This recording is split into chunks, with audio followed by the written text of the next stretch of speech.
उसने अपनी महिमा प्रकट की और उसके चेलों ने उस पर विश्वास किया।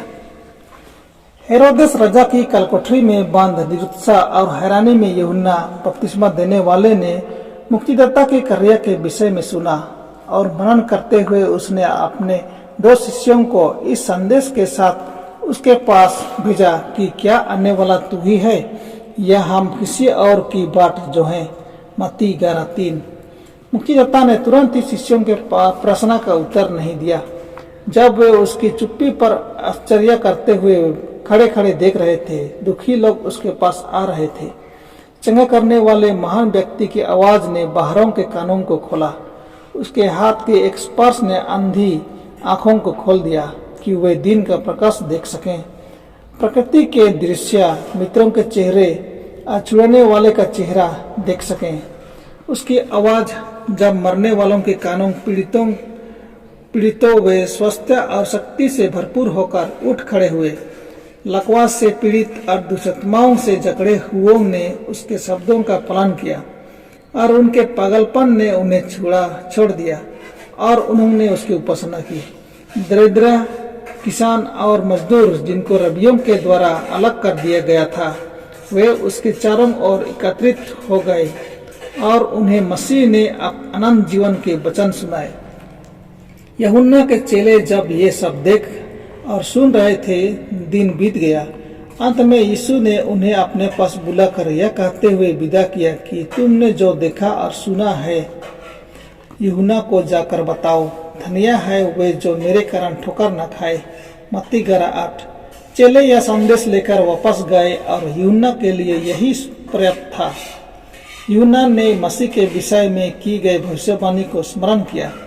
प्रभु यहोवा का आत्मा मुझ पर है, क्योंकि यहोवा ने सुसमाचार सुनाने के लिए मेरा अभिषेक किया और मुझे इसलिए भेजा है कि खेदित मन के लोगों को शांति दूं, कि बंदियों के लिए स्वतंत्रता का और कैदियों के लिए छुटकारे का प्रचार करूं, कि यहोवा के प्रसन्न रहने के वर्ष और हमारे परमेश्वर के पलटा लेने के दिन का प्रचार करूं, कि सब विलाप करने वालों को शांति दूं। यशायाह 61:1-2। इसे नसरी वही व्यक्ति था जिसकी प्रतिज्ञा की गई थी। उसके स्वर्गीय होने की साक्षी दीन दुखी लोगों के लिए उसकी सेवकाई में दिखाई देती थी। उसकी महिमा इस बात से प्रकट होती थी कि वह हमारे दीन दशा के स्तर तक उतर आया। उसके कार्यों में न केवल उसके मसीह होने का प्रमाण दिया, बल्कि यह भी दिखाया कि किस प्रकार के राज्य की वह स्थापना करना चाहता था। यूहन्ना के लिए वही सत्य दिखाया गया था जो एलिया के पास रेगिस्तान में आया था, जब और यहोवा के सामने एक बड़ी प्रचंड आंधी से पहाड़ फटने और चट्टानें टूटने लगी। तब भी यहोवा उस आंधी में ना था। फिर आंधी के बाद भूकंप हुआ, तब भी यहोवा उस भूकंप में ना था। फिर भूकंप के बाद आग दिखाई दी, तब भी यहोवा उस आग में ना था। पहला राजा 19:11-12। फिर आग के बाद यहोवा एक दबी हुई धीमी आवाज में एलिया से बोला। इसी प्रकार से यीशु को भी अपना कार्य करना था। राज्यों का तख्ता पलट कर नहीं, न ही बाहरी वैभव और दिखावे से, बल्कि लोगों के दिलों से दया और जीवन के आत्म बलिदान के कार्यों द्वारा बात करके परमेश्वर की राज्य की स्थापना करना था।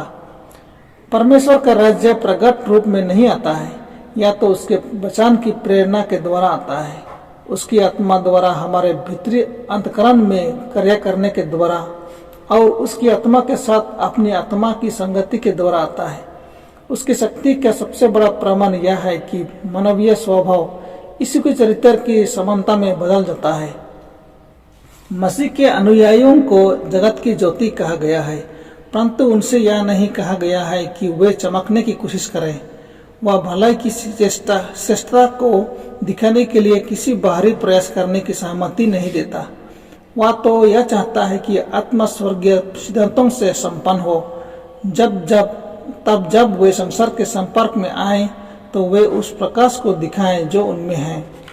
जीवन के प्रत्येक कार्य में उनकी पूर्ण सत्यनिष्ठा की इस प्रकाश का माध्यम बने। परमेश्वर के कार्य की उन्नति के लिए ऊंची पदवी, धन, बहुमूल्य साज सामान, वास्तुकला या सजावट की आवश्यकता नहीं है, और न ही मनुष्यों की प्रशंसा प्राप्त करने वाली हमारी उपलब्धियों की जरूरत है जो हमारे अंदर घमंड पैदा करे। सांसारिक दिखावा चाहे जितना भी प्रभाव करे क्यों ना हो, परमेश्वर की दृष्टि में उसकी कोई कीमत नहीं है। दिखाई देने वाली और अस्थायी वस्तुओं से बढ़कर वह तो अनदेखी और अस्थायी वस्तुओं को मूल्यवान समझता है। सांसारिक चीजों का मूल्य तभी है जब वे स्वर्गीयवाद वाली वस्तुओं को प्रकट करे। सबसे अच्छी पसंद की जाने वाली कला वस्तुओं की सुंदरता, चरित्र की सुंदरता की तुलना में कुछ भी नहीं है। जब परमेश्वर ने हमारे संसार को अपना बेटा दिया, उसने इंसानों को सदाकाल तक रहने वाला धन सौगात में दे दिया। ऐसा धन जिसकी तुलना जब से संसार की उत्पत्ति हुई तब से मनुष्यों द्वारा जोड़े गए धन से की जाए तो भी उस दौलत की तुलना में इस संसार की दौलत कुछ भी नहीं है। मसीह इस पृथ्वी पर आया और इंसानों की संतानों के बीच में अनंत काल के धन को एकत्रित करके खड़ा हुआ, और यह वही दौलत है जो हमें उसके साथ संबंध सुधारने के द्वारा प्राप्त होती है कि हम इससे प्रकट कर सकें और दूसरों के साथ बांट सकें। परमेश्वर के कार्य के लिए मानवीय प्रयास सभी सफल होगा जब कार्यकर्ता के समर्पण के अनुसार मसीह के अनुग्रह से बदले हुए जीवन की शक्ति का प्रदर्शन करें। हमें संसार से भिन्न होना है क्योंकि परमेश्वर ने हमारे ऊपर अपनी मुहर लगा दी है, क्योंकि परमेश्वर हम में स्वयं अपने प्रेम के चरित्र को प्रकट करता है। हमारा छुड़ाने वाला हमें अपनी धार्मिकता से ढकता है। स्त्री पुरुषों को अपनी सेवा हेतु चुनते समय उनसे यह नहीं पूछता कि उनके पास सांसारिक धन, शिक्षा या योग्यता है या नहीं। वह पूछता है कि क्या वे ऐसी विनम्रता में चलते हैं कि मैं उनको अपनी मर्द की शिक्षा दे सकूं। क्या मैं अपने शब्द उनके होठों पर रख सकूं। क्या वे मेरा प्रतिनिधित्व करेंगे। परमेश्वर प्रत्येक व्यक्ति को उसी अनुपात में प्रयोग कर सकता है जिस अनुपात में वह अपना आत्मा उनके आत्मा रूपी मंदिर में रख सकता है। परमेश्वर उसी कार्य को स्वीकार करेगा जिसमें परमेश्वर की सूरत दिखाई देती हो। उसके मसीह अनुयायियों को परमेश्वर के अमिट और सनातन चरित्र की विशेषताओं को संसार के सामने एकमात्र परिचय पत्र के रूप में पेश करना है। परमेश्वर आप सबों का